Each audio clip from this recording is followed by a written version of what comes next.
যোৱাকালি কংগ্ৰেছ দলৰ এজন সাংসদে এই এলিভেটেড কৰিডৰক বিৰোধিতা কৰিছে।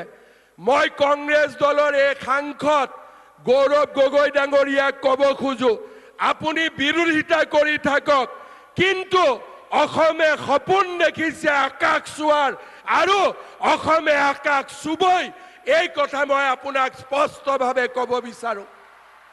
আজি অসমীয়াই কোনো পাকিস্তানৰ এজেণ্টৰ ওচৰত আত্মসমৰ্পণ নকৰে।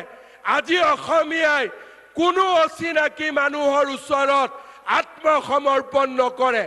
অসমীয়াই অচিনাকি মানুহৰ মাটি উচ্ছেদ কৰি বটদ্ৰৱা থানত শংকৰদেৱৰ আবিৰ্ভাৱ ক্ষেত্ৰ নিৰ্মাণ কৰিছে। কাজিৰঙাত আজি অচিনাকি মানুহক উচ্ছেদ কৰি আমি এলিভেটেড কৰিডৰ নিৰ্মাণ কৰিম।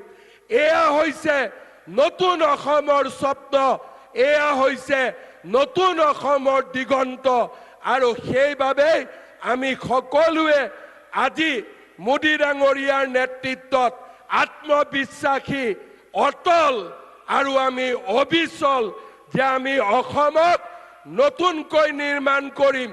ভাৰতবৰ্ষৰ ভিতৰতে সৰ্বশ্ৰেষ্ঠ ৰাজ্য হিচাপে আমি অসমক প্ৰতিষ্ঠা কৰিম।